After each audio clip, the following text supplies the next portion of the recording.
Science on Tap event about parasites, and we're really happy to see everyone here again. Science on Tap is an outreach initiative by the Science Policy Society, which is a student organization that works at the intersection between science and policy here at Penn State. And we focus on education, legislator engagement, and community outreach. And these outreach events, which Science on Tap is one of our main outreach initiatives, enable us to learn more about what's happening within the Penn State community, and also to share, enables scientists to share their findings with the broader public. So we get to learn about a diverse array of really interesting scientific topics from some really awesome scientists. And we have 3 really awesome scientists here with us today, and I'll turn it over to Hannah to introduce these scientists. All right, great. Thank you, Sierra. All right, so I'm especially excited to introduce today's guests as we work in the same lab, and I have the pleasure of working with these people as colleagues and as friends. And so I'm excited to hear more about their research today during Science on Tap. So we have Dr. Karen Poe. She's a postdoctoral scholar in the Department of Entomology, and she is in, all 3 speakers are in the Veterinary Entomology Lab here at Penn State. And we have Jessica Brown, who is a PhD candidate in ecology, but also hosted in the Department of Entomology. And Jesse Evans, who is a research technician in the Veterinary Entomology Lab. Jess and Jesse both received their bachelor's from Penn State and will be continuing their graduate education at Penn State. Jesse will begin as a master's student this fall. So welcome, guys. All right.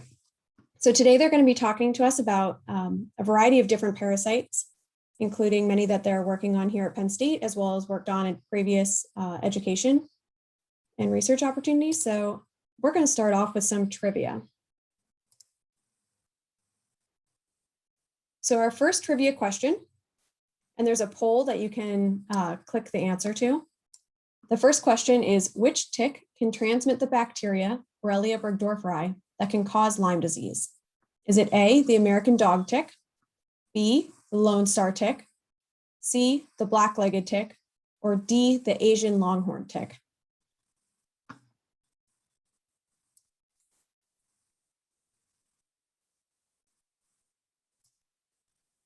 All right, someone has to answer.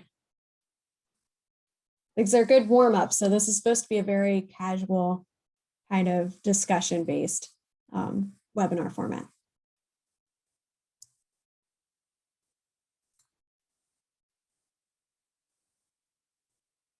We have one answer, yay.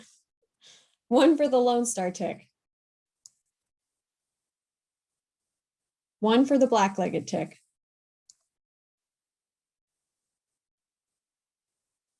We have another for black-legged tick. I'll give a few more seconds.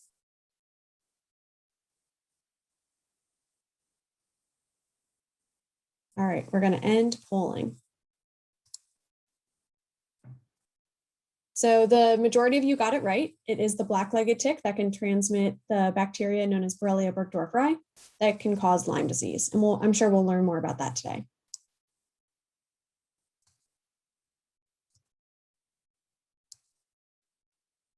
Oh, oops. Here, I'll relaunch polling so you can answer the other questions too. Sorry about that. Okay, so second question. Which parasitic species is bacon therapy used to treat? And this is a real thing. So is it the human botfly, scabies, primary screwworm, or an Asian tiger mosquito bite?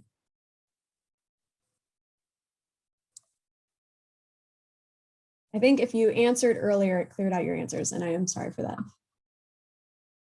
You get another chance now.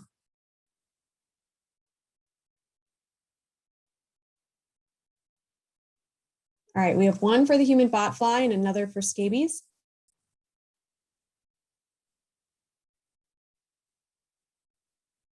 Two for human botfly.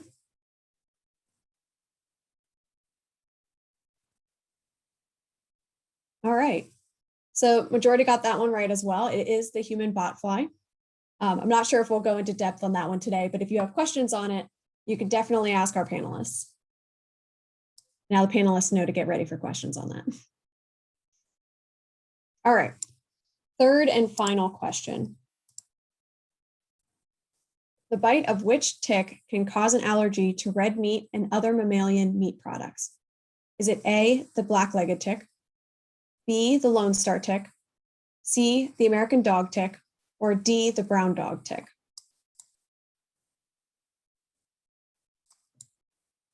Wow, we have more votes than usual on this one. All right, you all are feeling confident. So everyone voted for the Lone Star tick, and you got that right. So great job.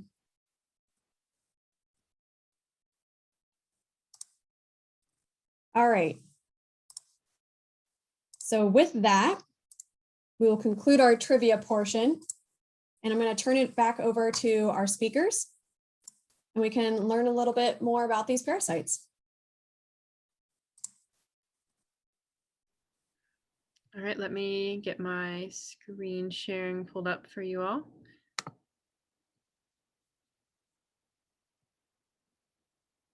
Okay, how are we? Good? Sweet. Okay, so thank you so much, Hannah and Sierra, for that introduction and for inviting us to speak here today for Science on Tap. It was really exciting to get a chance to do this. So yeah, we're going to be talking to you about a sampling of PA parasites, some of which you're likely very familiar with, and others you might not have heard of. So we are going to jump in, and we're each going to take a turn today, kind of briefly talking to you about different parasites. But before we do that, we want to take a minute and introduce and tell you a little bit about our lab. So as Hannah said, we all work in the veterinary entomology lab here at Penn State. And our lab focuses broadly on projects relating to vector-host interactions, and as well as control methods that can be used for vectors and other pests. Our projects kind of range like very widely, from dealing with ticks on rodents to mange mites on black bears to keds on deer, and flies and bed bugs in poultry facilities, and more that I'm probably forgetting. So we do a lot of different vector related things in our lab, which keeps things interesting, and it's really fun. So let's look ahead then to what we'll be focusing in on today. Here is our parasite platter. So each one of us are going to be talking about something on this platter, and I'm going to start you out today by talking about ticks. So I think most people in Pennsylvania know what ticks are, but I've learned that many people are actually still surprised when they learn that ticks are actually arachnids. And so yeah, they have 8 legs. They are blood-feeding arthropods, and another thing that's surprising about them is that they actually cannot jump or fly, but they do have a behavior called questing, which is when they wait on the tip of a branch, shrub, blade of grass, usually low to the ground, and they use their sensory organs that are in their front 2 legs, and this helps them detect when hosts are nearby. So these sensory organs can help them sense movement and vibrations, carbon dioxide, and heat. So when a host brushes against the spot where a tick is questing, they're like, boom, ready to grab on. They also have like a weirdly long lifespan for how small they are. So the life cycle of the black-legged tick, for example, can last for 2 years, which blew my mind when I learned that. And in the US, we have a lot of species of ticks, around 90 actually, but most of them are so specific to one species or type of host animal that, like us going about our day-to-day recreation activities and spending time outside, would likely never run into them. A good example of this is the groundhog tick, which typically does not prefer humans as hosts. So it's not one that we would typically look out for to be biting humans. So one thing that is really important to remember, again, being in Pennsylvania, is that black-legged ticks, which are also called deer ticks, are the primary vector of Borrelia burgdorferi, which is a bacterium that causes Lyme disease. So those are the ones that are always talked about, and obviously very medically important here. So they're small and they're all over the place. So how do we even go about studying these animals? There's kind of 3 main ways that you can collect ticks to study. You can tick drag, you can collect samples from hosts, or you can collect samples from the public. So tick dragging involves quite literally using ourselves as tick bait, and dragging a piece of corduroy fabric along the ground behind us and just frequently checking it, flipping it over and checking it to see if we pick any ticks up and collecting them like that. And this is something we do when we're conducting kind of like general population tick surveillance in an area. And then when we trap animals that serve as hosts for ticks, we can also use this as a really awesome opportunity to collect ticks. So we often are trapping and picking ticks from rodents, deer, and even black bears in our lab. So we're pulling ticks from, all kinds of areas, all kinds of animals. And collecting ticks from hosts can give us some really cool and interesting information about how ticks are distributed on these hosts, how they might be using them, and so on, and maybe what their preferences are. And then there are some lab groups that conduct some pretty in-depth tick research based solely on samples that are sent to them from the public, which I think is really awesome. One lab that kind of comes to mind is the PA Tick Lab, which you might have heard of. And this lab will collect and test ticks for that are sent in by PA residents, which is really awesome. And definitely something good to know if you are a PA resident. So now that you know a little bit about how we find and study ticks, I want to just really briefly tell you about some topics that we kind of dive into when we study them. So we spend a lot of time looking at how ticks behave and interact with their hosts. In our lab, we currently have a pretty intensive study going on that looks at how different species of rodents might behave in response to ticks being attached to them.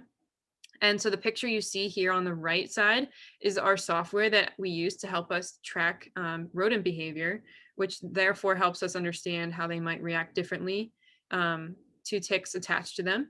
And that might help us understand what's going on and why we find ticks on the animals that we find them on.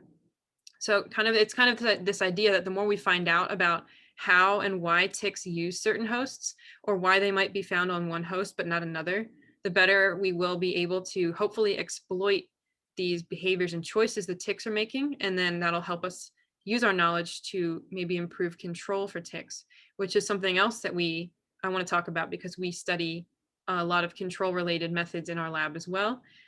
So tick control typically targets some of the most common host species, which is often white-footed mice and white-tailed deer.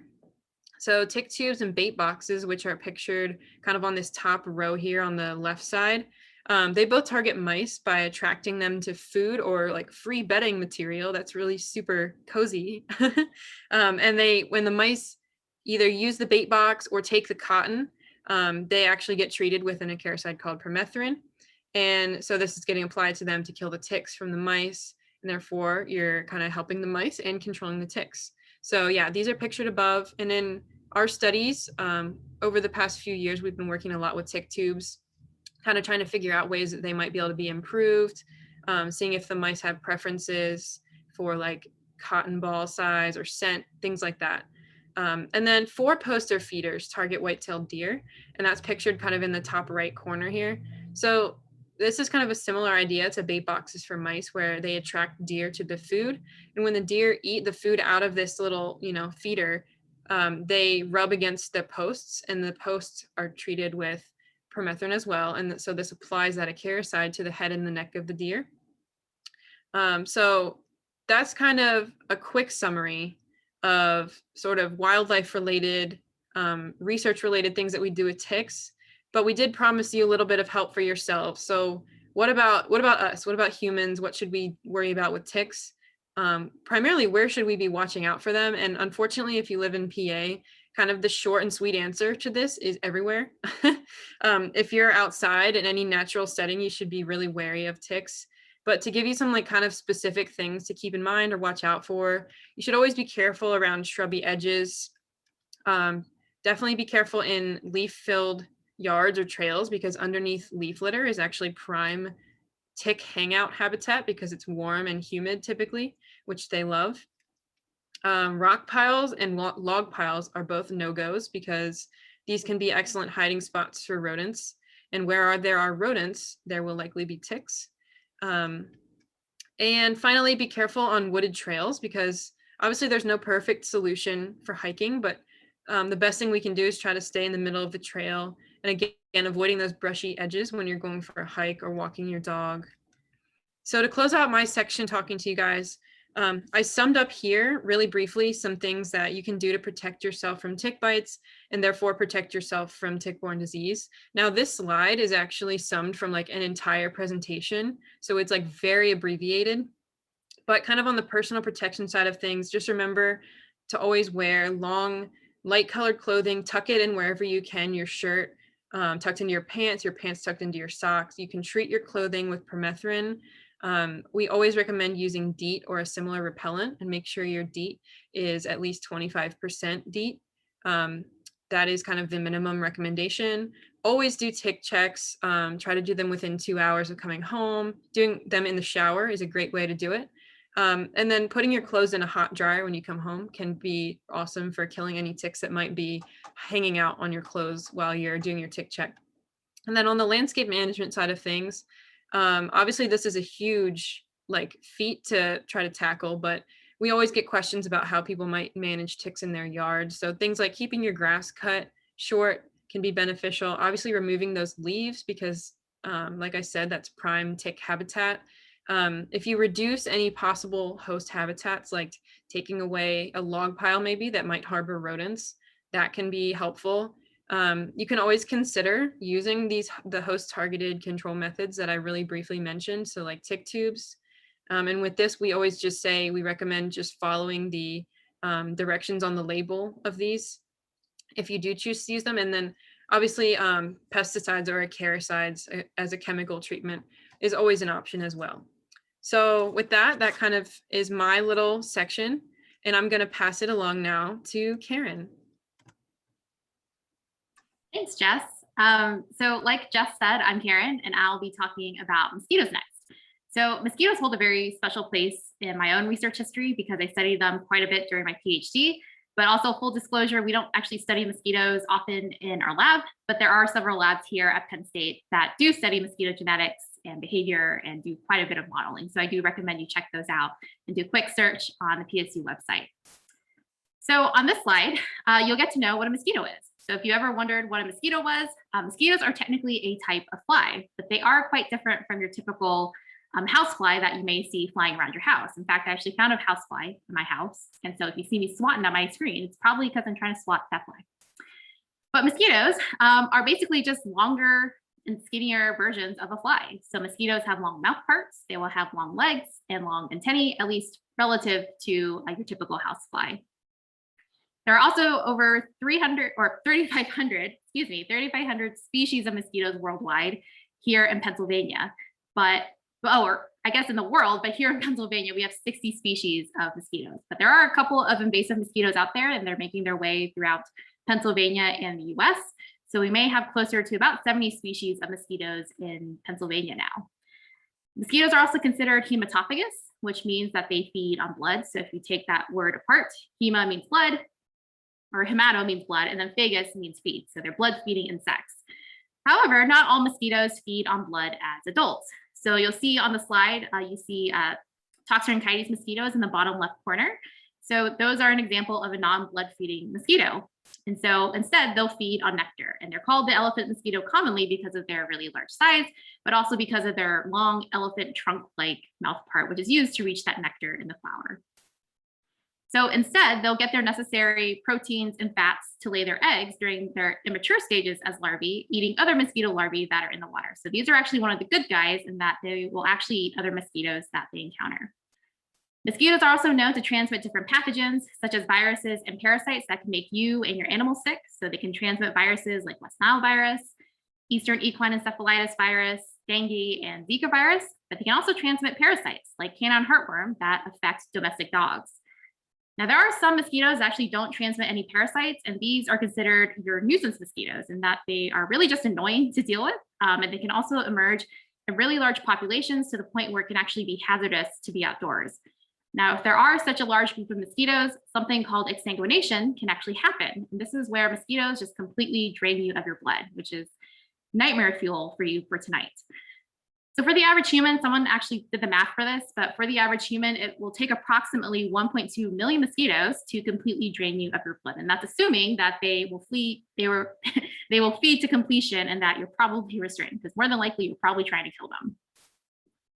So on the next slide, what you'll see is that when it comes to mosquito research, there's really a lot to talk about. But I just listed here a very short list of common topics that have been buzzing around. So from topics such as predicting when and where mosquito populations and their diseases are likely to pop up, to genetic manipulation of mosquitoes. There's really a ton of different projects out there involving mosquitoes. When you look in Google Scholar, there are over 1 million publications that involve mosquitoes. So obviously lots to talk about. And so now you're probably wondering, well, how do we collect and study our mosquitoes? Well, the most common way is to trap our mosquitoes. And this will give you kind of a snapshot of the mosquitoes and the germs that are in your environment.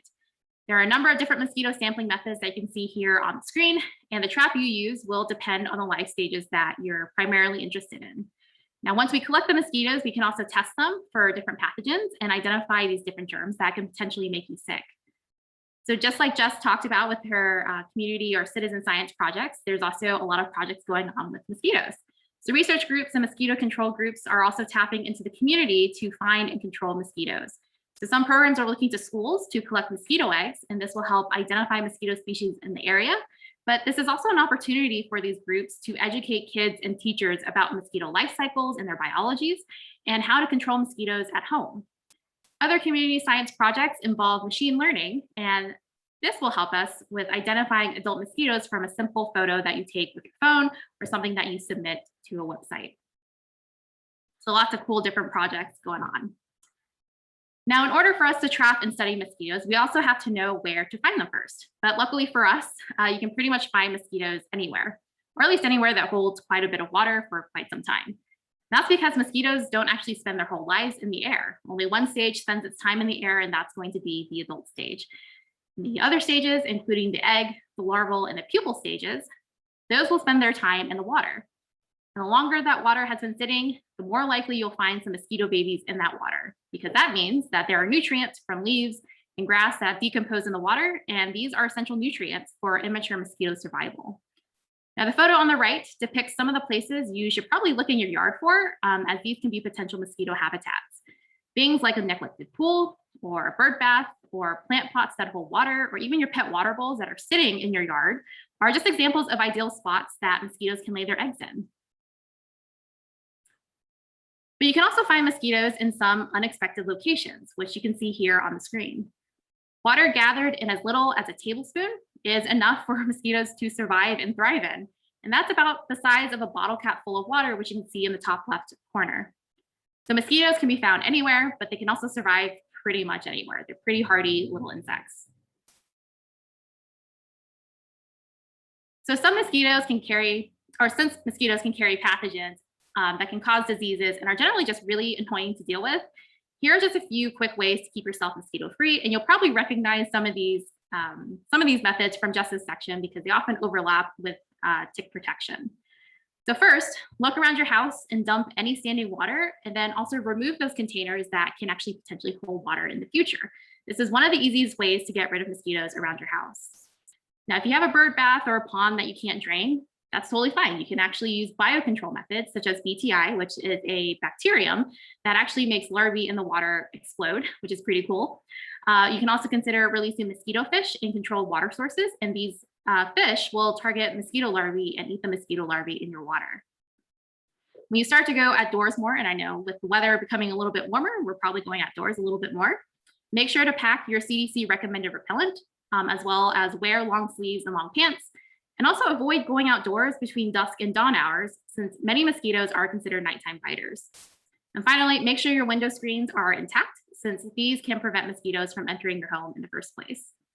So hopefully just a couple of these tips can keep you safe from mosquitoes while you're at home or if you're enjoying the outdoors. Now I'll go ahead and hand it off to Jessie, who will talk about another fly that you may or may not have heard of already.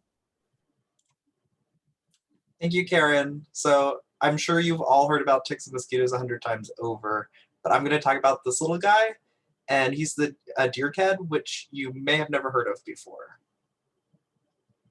So no relation to the shoes Jennifer Grey rocked in Dirty Dancing. Keds are a parasitic fly. They are sometimes called louse flies or deer flies or various other things based on region, so you may have heard them through one of these colloquialisms. Though keds are a fly, they can often be found without wings. This is because when they land on a suitable host, they will shed their wings and live on the animal until they eventually die. Having said this, they are mainly found to infest deer, so you don't have to worry about one living on you right now. In our region, they are found mostly on white-tailed deer, but they can bite humans. Generally, they only bite humans that are in close contact with these deer. In Pennsylvania, though, where hunting is more popular than baseball, this represents a huge population. They currently aren't known to cause any diseases to humans, though, but they are dirty, and any bite from any insect is an infection risk. So there are 4 species of deer keds in the United States, but in Pennsylvania, the primary species is Lipoptena cervi, or what some people call the Palearctic deer ked. This is not a native species. It was first introduced to the United States from Scandinavia sometime around the 20th century, so late 1800s, early 1900s. They were misidentified at first, but that was resolved in the 40s, by which time their exact origin was hard to trace, though they believed they came over with shipments of deer from Europe. Since their introduction, they have spread and become more prevalent, which, if you don't know, is generally considered a bad thing. So let's talk a bit about why that's a bad thing. Arthropods are small, but their effects are widespread and severe. We have many invasive biting arthropods in the US, including several disease-causing mosquitoes, red imported ants, and Asian giant hornets, or what the news calls murder hornets. These animals can introduce new diseases to our region. On top of this, they can have a huge effect on livestock health and ultimately food and meat prices. A Texas A&M report about cattle fever tick, which is an invasive tick in Texas, estimated a small outbreak in southern Texas would cost the state around $123 million to resolve. But beyond these biting arthropods, we also have spotted lanternflies, gypsy moths, hemlock woolly adelgids, and many more. These creatures are damaging, they're expensive, and they're very hard to control. In 2007 alone, the Pennsylvania Game Commission estimated that gypsy moths defoliated around 93,000 acres of state game lands, and that's just state game lands, that doesn't include private land. So proper surveillance and study of all invasive arthropods is badly needed. Those studies start with collection. So let's talk a bit about how we collect keds. To find keds, you have to go where keds are found. Pretty obvious. For us, that means sampling deer from northern and western Pennsylvania. And where do we find these deer? At deer processors. Over the past 2 years, we collected nearly 1,000 keds combing through fur at processors alone. This is by far the easiest and most fruitful method of collection in our area, but overseas they have other options. They collect them from the environment when they are winged and dense in population. They can collect them from people that find them on themselves, and sometimes they even collect them from roadkill, mainly deer, elk, and moose. I've seen people who have dissolved entire moose pelts in a strong base in order to get the ked amongst the pelt.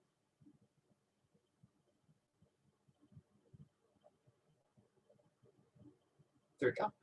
That's not the only method we have used to collect and study keds, though. Like I said, hunting is very popular in Pennsylvania, so over the past 2 hunting seasons, we asked hunters to search their deer for keds, and they received collection kits from us by mail and were asked to return the specimens they recovered to us for further study. This also resulted in hundreds of Pennsylvania keds in our hands, or I guess in our freezers. Furthermore, museum collections, searchable online, can also be used for analyzing deer keds' growing range. Pictures with locations posted by the public on sites like iNaturalist and Bug Guide or other online communities are great for this as well. Which brings me to the actual motive of our presentation today, to recruit you. Not really, but kind of. Science is more valuable when the community is involved, and there are tons of ways to involve yourself in vector monitoring in your area. Tick Spotters is an app from the University of Rhode Island where you can post pictures of ticks you find to help them study tick ranges and seasonality. There are tons of projects that pop up to involve the community in mosquito monitoring as well, as I think Karen mentioned, but I'll go into a little bit more. The USDA crowdsourced the largest mosquito sampling effort in history recently. they contacted vector control departments across the country who mobilized to collect and respond with samples. California scientists successfully tested an app recently that would allow the public to record audio from insect-heavy locales, and then that audio would be processed in the app, and the mosquito species are identified based on their unique wing beat frequencies, which is really cool. Baltimore also had a large-scale community-based mosquito surveillance project where community scientists were actually paid to provide seasonal mosquito abundance data, which is nice for those community scientists. And then this data was found to closely match the data professionally gathered by Baltimore mosquito scientists. On top of this, your local vector control department may be looking for help monitoring or identifying vector-rich danger zones in your area. These vector control departments are more common around heavily populated counties and cities. And so science, and especially surveillance, depends on observation, and observation depends on eyes, and you all probably have eyes, and presumably you have more combined eyes than we do. So start observing and start looking for ways you can report those observations. There is no way to overstate how valuable one-off observations can be to scientific investigations. With that being said, on behalf of Jess and Karen, I'd like to thank you all for engaging with us in science today. We really love talking about what we do because we love what we do. And we're so grateful to all of you for listening to us ramble about it. So thank you again. As Hannah mentioned, we also have some time for questions. If you have anything that you'd like to ask about biting insects and arthropods in Pennsylvania, and you can also reach us by email or on Twitter if you have questions later.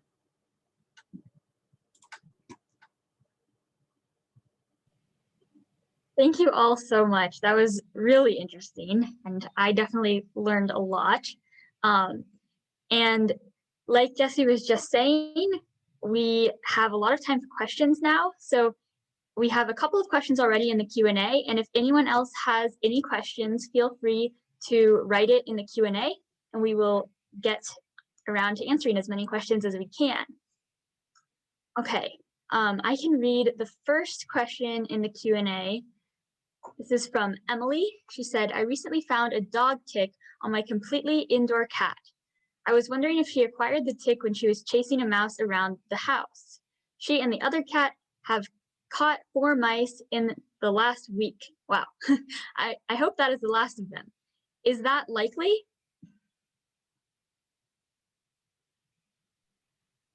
So I would think that it's probably, okay, so on mice, usually we only find the immature life stages of black-legged ticks. It's not impossible to find an immature life stage of a different species of tick, but typically mice only really serve as hosts for tick larvae and nymphs, which are like the tiniest and then the next tiniest life stage, so not the adults.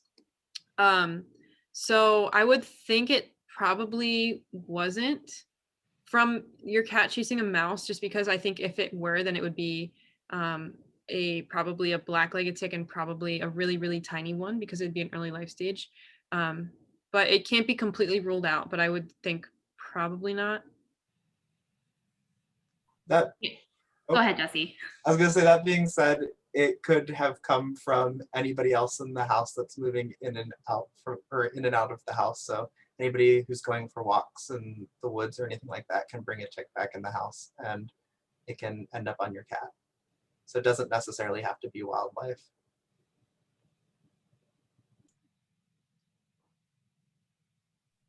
As my cat makes an appearance. So like Jess said, it's probably not likely the mice, but it depends on the tick that you're talking about. There are 2 different types of dog ticks out there. So the brown dog tick, which can be found indoors and they actually infest indoors or your house pretty easily. I don't think those actually are found on mice typically. I think they typically like feeding on dogs regardless of their life stage. But if it's the American dog tick, which is one of the larger ticks that you'll find here in Pennsylvania, their immature stages like nymphs and larvae, it's possible to find them on mice, but I feel like it's a little bit rarer because they are so large. So I think for those ticks, the American dog tick, those are probably going to be found on your medium-sized wildlife animals. So things like rabbits or raccoons, probably even skunks. So it's possible, but it is pretty rare to find them on mice itself. So just something to think about. But like Jesse said, they can also have come from someone else that might have brought that tick in. Very interesting. Emily also had another question. Where can one purchase tick tubes? I actually just looked this up because I was not sure, because I knew that they weren't necessarily hard to find, but I didn't know where specifically. They have them at Lowe's. The ones that we study and often use are the Thermacell brand. So if you're looking for those specific ones, go to Lowe's. Very good to know. Okay, we have another question from Sam. What kind of bacon works best with the botfly? Is peppered okay?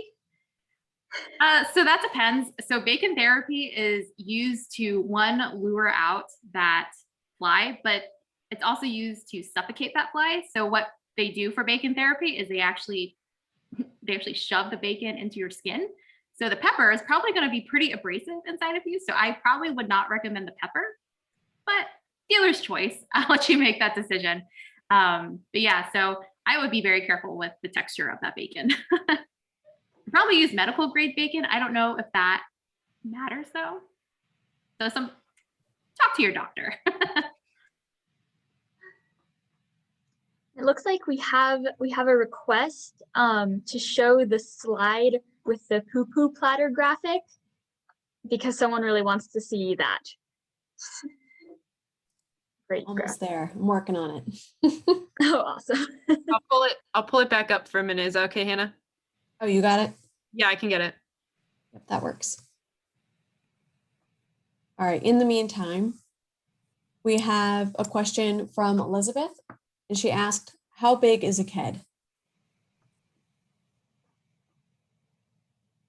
I couldn't find my unmute button. So an adult ked is around like 5 to 7 millimeters, so pretty small. You would probably notice them crawling around on your skin. They're a bit bigger than ticks, but they are small enough that you could miss them for a little bit. So they can also get bigger depending on how old they are, and some of the females will often carry pupae if they've already blood fed, so that can make them a little bit bigger as well.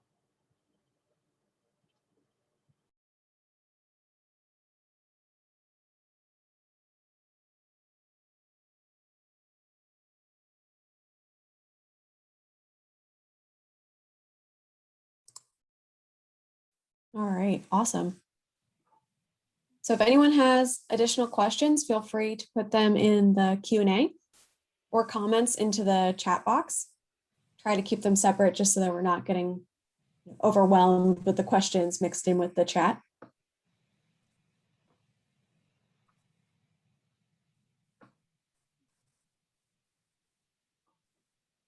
All right, and if not, I have a question. Do you guys have a personal favorite when it comes to tick control? I guess, do I want to specify landscape or personal protection? That's just, what's your favorite? What's easiest and you think most effective for you and your lifestyle? Go ahead, Jesse. Okay. I was gonna say, I think light colored clothing is the definite easiest as far as tick protection, because that you can do that at point of sale at the store, and then you really don't have to worry about it anymore. So just light plain colored clothing without patterns, you can identify ticks on there easier.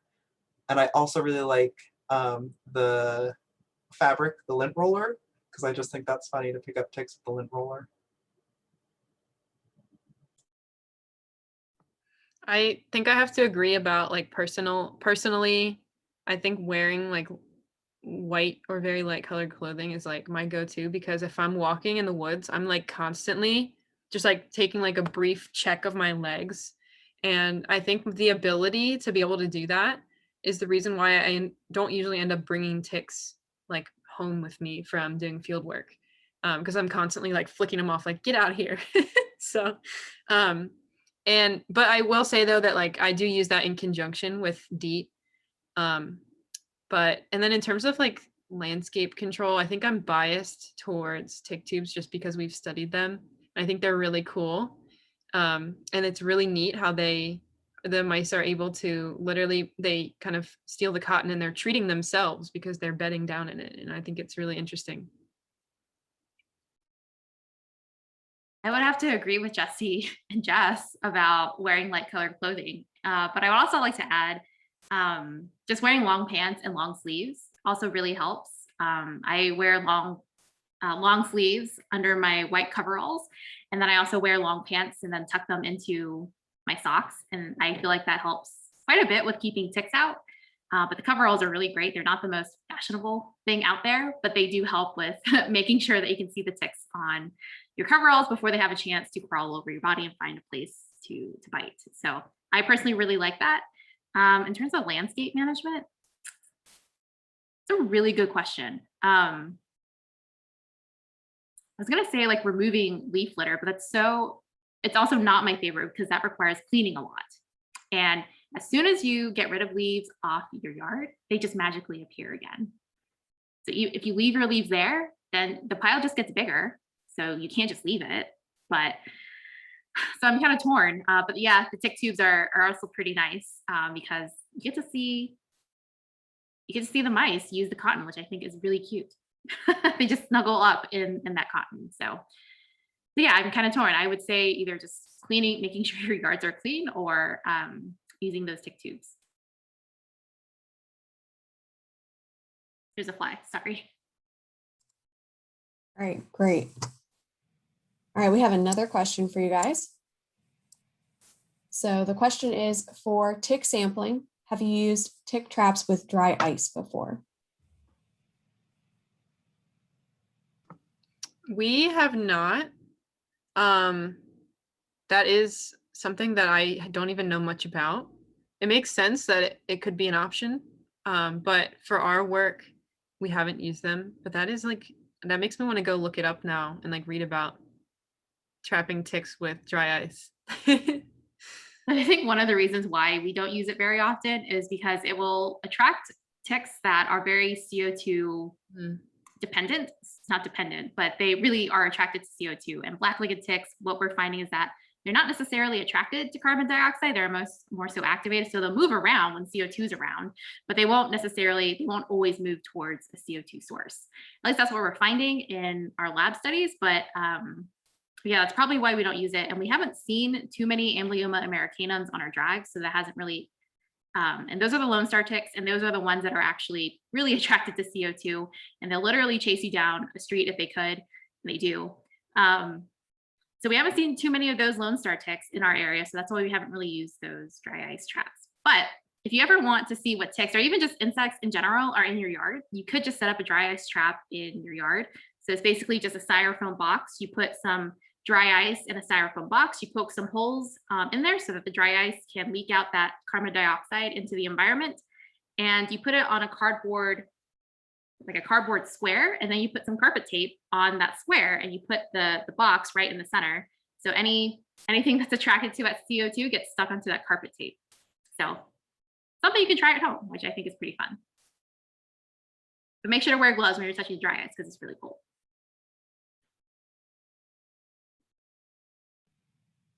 Wow, that is fascinating. I've never heard of that before. All right, we have another question from Elizabeth. She's asking if you have thoughts on GM mosquitoes in Florida. Hot button topic. So I personally think that genetically modified mosquitoes get a really bad rap. They're not represented well in the media sometimes. But when you're genetically modifying mosquitoes, and I'm assuming these are your CRISPR-Cas9 type of mosquitoes, CRISPR-Cas9 is a very specific gene targeting tool where they specifically will target a certain part of the mosquito's gene.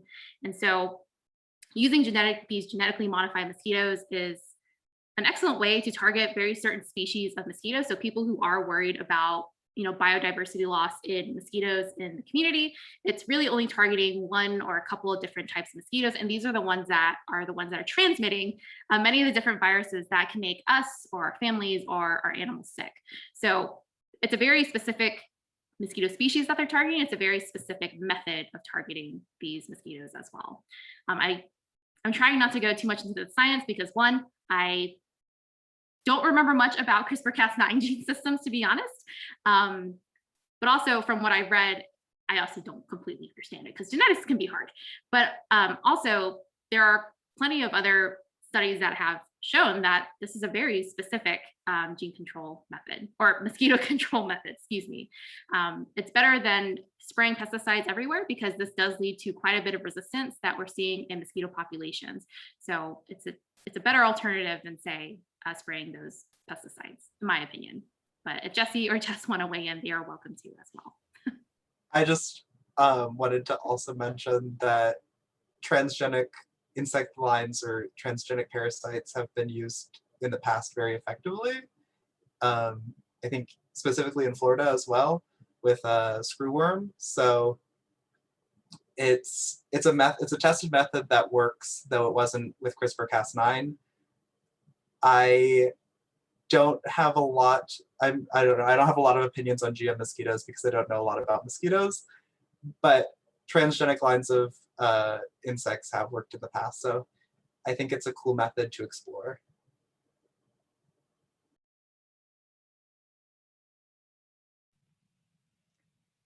The next question is from Emily. Is it a good idea to keep a pet possum to get rid of ticks? So we always say that, like, we get questions a lot about possums and about guinea fowl, I think, and chickens. So while possums, they could potentially, if they have ticks on them and they're grooming them off, they might just eat them in the process. But like a possum or like a group of birds, they don't kind of reliably enough, and they don't eat enough ticks to make like a significant difference, which is a bummer because how cool would that be if you could just like put some pets in your yard and they would completely cleared of ticks. But yeah, I think from what studies have found, it doesn't make like a significant change. That being said, I will say it's a great idea to have a pet possum. So true. I'm so for that.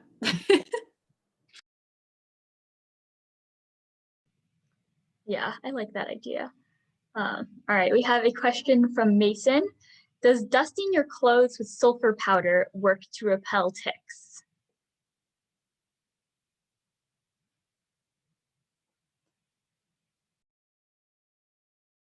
I don't think I've ever heard of that. Have you guys?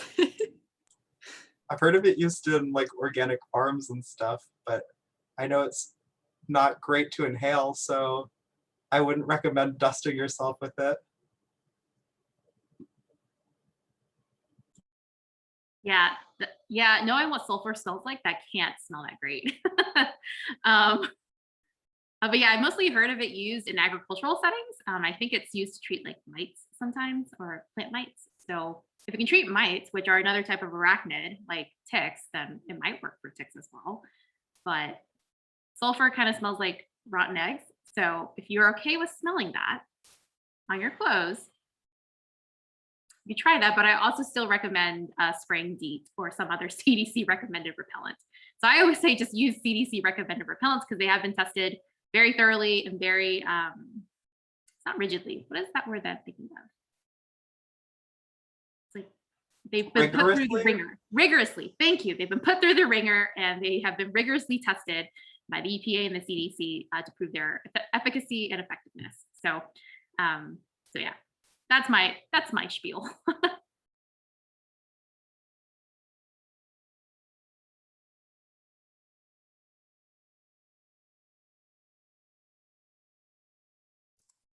That was a toughie. Remind me not to ask Mason to come up with questions again. All right, we have another question from Emily. Hopefully this is easier one to answer. So she said there are different percentages of DEET in various bug sprays. Is there an ideal percentage? It's a good question. I wouldn't say there's an ideal. It's what you want to use, but anything above 25% is going to be effective. And then past that, it doesn't make it more effective. It just makes it last longer. So it depends on how often you want to reapply or how long you're going to be outside.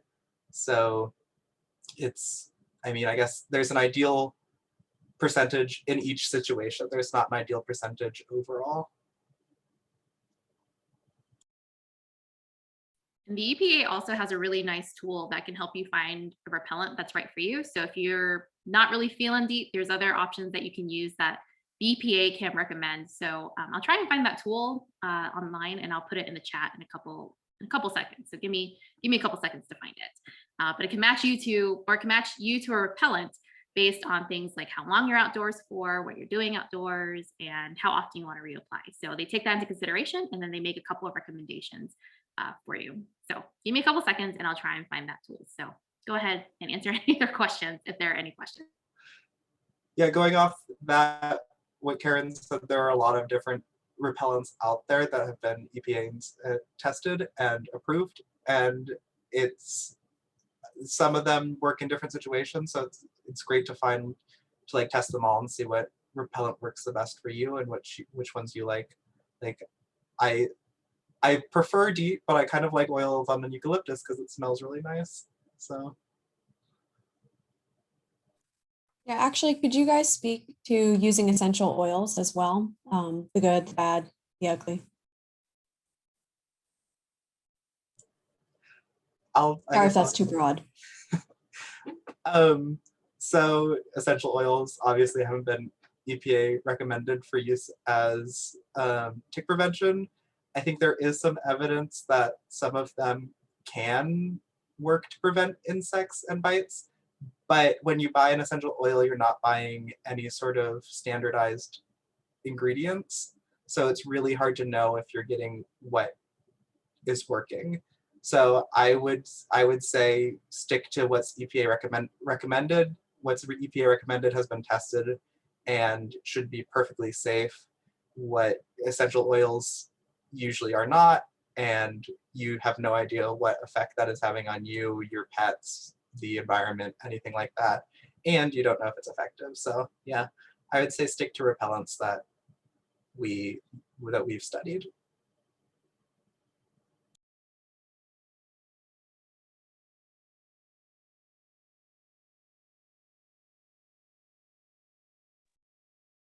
Ditto.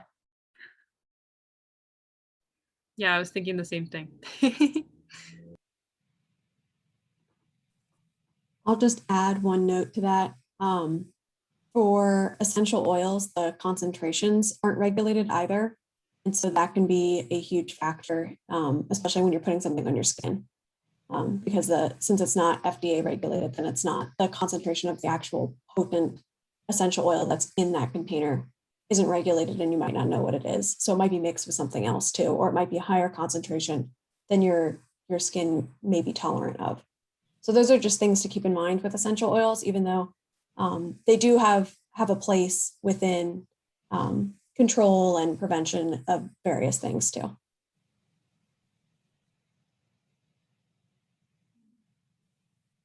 Yeah, this is all really helpful information. Thank you, Karen, for posting the link to that repellent matcher. I want to definitely check that out. If anyone has any other questions, this is your last chance to talk to all of these experts, to ask your questions. But I know It doesn't just have to be about ticks. Yeah, and you've already been asking a lot of really great questions too. So thank you so much for all of your questions.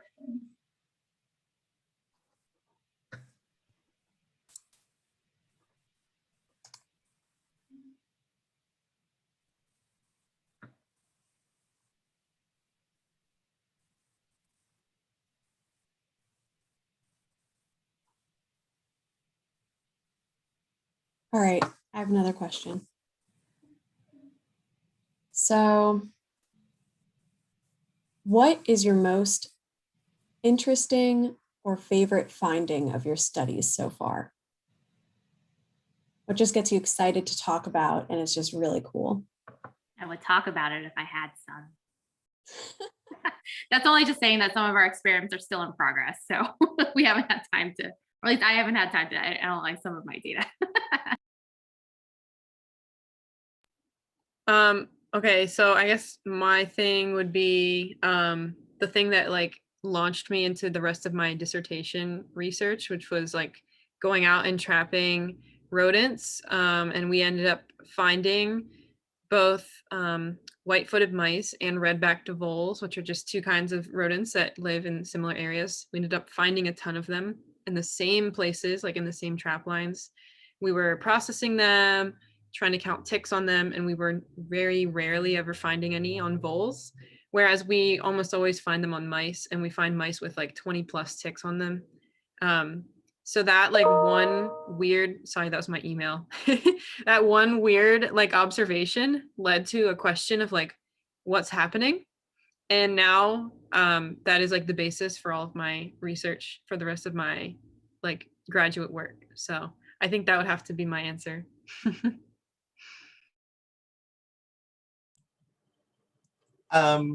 So for me, I guess I sort of have two things. I helped Jess and other members of the lab a couple of years ago with the Thermacell tick tube project, where we were looking at how well those tick tubes work in the environment. And with just like limited use, it had a pretty significant effect.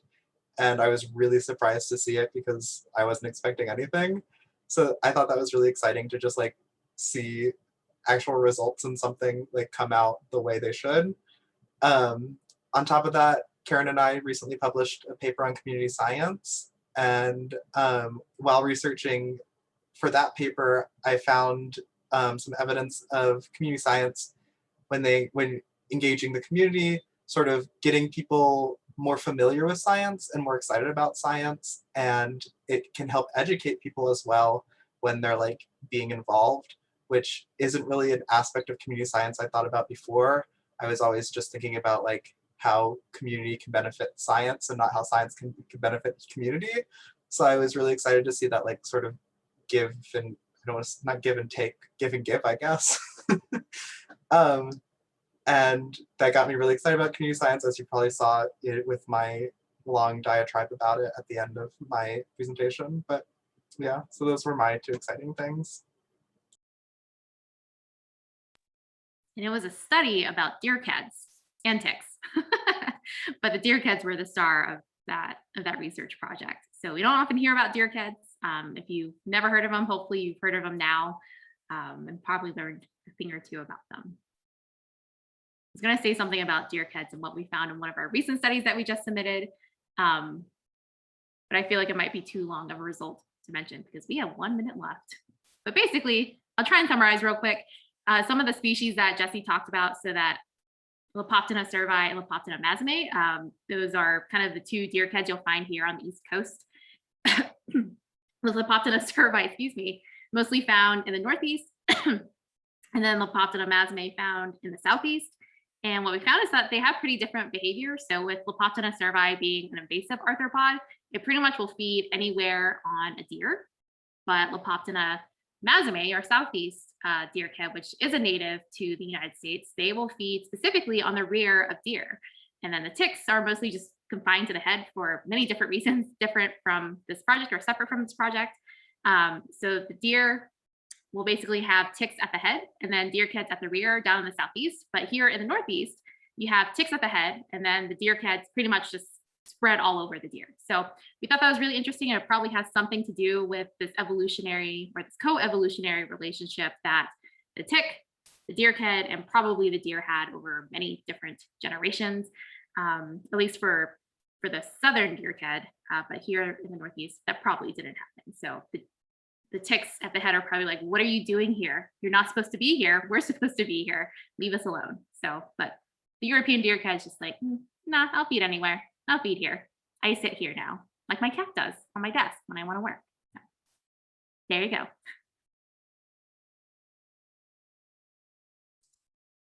And right at 8 o'clock too. Perfect timing.